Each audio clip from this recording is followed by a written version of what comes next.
उत्तर भारत के एक छोटे से गांव सूरजपुर में एक पुराना तालाब था। दिन में वो तालाब बिल्कुल शांत दिखाई देता था। लेकिन गांव वाले कहते थे कि अमावस की रात उस तालाब के पास कोई नहीं जाता, क्योंकि वहां अक्सर कोई अजनबी आवाज लोगों को नाम लेकर बुलाती थी। उसी गांव में वीरू नाम का एक युवक रहता था। एक रात अचानक उसके दरवाजे पर किसी ने आवाज लगाई। अरे वीरू, ओ वीरू, दरवाजा खोलो। कौन है इतनी रात को? वीरू ने दरवाजा खोला तो सामने गांव के बुजुर्ग रामदास चाचा खड़े थे। बेटा, बड़ी परेशानी हो गई है।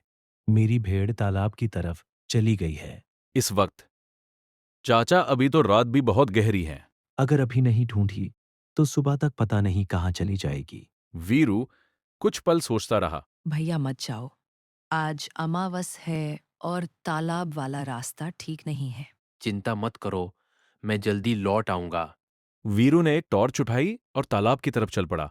रात बहुत ठंडी थी। जैसे ही वीरू तालाब के पास पहुंचा, उसे पानी के पास कोई बैठा दिखाई दिया। कौन है वहां? टॉर्च की रोशनी में एक छोटी लड़की दिखाई दी। वो रो रही थी। भैया, मुझे घर जाना है। तुम यहाँ क्या कर रही हो? मैं रास्ता भूल गई हूँ। तुम्हारा घर कहाँ है? मेरा घर इसी गांव में है।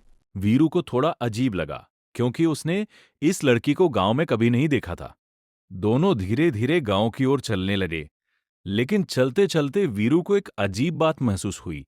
लड़की के पैरों की आवाज बिल्कुल नहीं आ रही थी। वीरू ने टॉर्च नीचे की और जैसे ही उसने जमीन की तरफ देखा, उसका दिल जोर से धड़कने लगा, क्योंकि लड़की के पैर उल्टे थे। अचानक लड़की जोर से हंसने लगी। तुमने देख लिया। वीरू को अचानक अपने दादा की बात याद आई। अगर कभी उल्टे पैरों वाली आत्मा मिल जाए तो उसकी आंखों में मत देखना और बिना रुके भाग जाना। वीरू ने बिना एक पल गंवाए दौड़ लगा दी।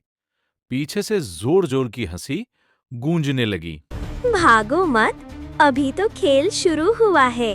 वीरू पूरी ताकत से भागता रहा। कुछ ही देर में उसे गांव के घरों की रोशनी दिखाई दी। जैसे ही उसने गांव की सीमा पार की, पीछे की हंसी अचानक बंद हो गई। वीरू हांफते हुए घर पहुंचा।